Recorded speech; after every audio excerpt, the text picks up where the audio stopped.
বন্ধুরা, এই যে পাহাড় আছে না, একটা বাগান, মনে করেন এই বাগানের মধ্যে একটা গরু একটা বাঘে তারে দৌড়ায় নিয়ে যাচ্ছে। নিয়ে যাওয়ার পরে এই গরুটা তার জান বাঁচানোর জন্য এমন একটা দৌড়ানি আরম্ভ হলো। দৌড়াইতে দৌড়াইতে যায় পাইছে একটা পুকুর। ভাই পুকুরের মধ্যে দিছে লাভ, পুকুরের মধ্যে গলা পর্যন্ত একবারে ঘাইরে গেছে গরুর। আর বাঘে কি করছে, এদিকে গরুর প্রতি লোভ করে বাঘও পিছনে গিয়ে লাভ দিছে দুজনে গাইরে গেছে। গাইরে যাওয়ার পরে এখন বাঘে প্রশ্ন হলো গরুরে যে তুই এমন এক জায়গায় লাভ দিলি, হ্যাঁ তুই আমি সাইডের শুকনা জায়গা থাকতে তাইলে আমি তোরে মজা করে খাইতাম, এখন তুইও মরবে আমিও মরবো। হ্যাঁ, তখন গুরু প্রশ্ন করলো, এ বাঘ, আমি ঠিকই এখান থেকে আমি উদ্ধার হয়ে যাবো। কয় কিভাবে? কয় তোর কোনো মালিক আসেনি? কয় আমার আবার মালিক কিসের, আমি তো রয়্যাল বেঙ্গল টাইগার, আমি তো অল ইন অল।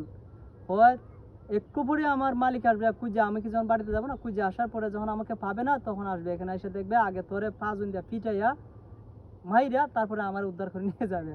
তে জেনে রাখো মুসলমান, হ্যাঁ আল্লাহ পাক কিন্তু আমাদেরকে অনেক ভালোবাসেন। আমরা মানে আল্লাহর শুকরিয়া আদায় করব আর আল্লাহর গুলামি করব। আল্লাহর গুলামি যদি করি তাহলে কিন্তু দুনিয়ার কোনো কিছুই আপনাকে আমাকে বিপদে ফেলাতে পারবে না। তো ভালো থাকবেন, দোয়া করবেন আমার জন্য, লাইক করবেন, শেয়ার করবেন ভিডিওটা, মানে শেয়ার করে দিবেন। আল্লাহ হাফেজ।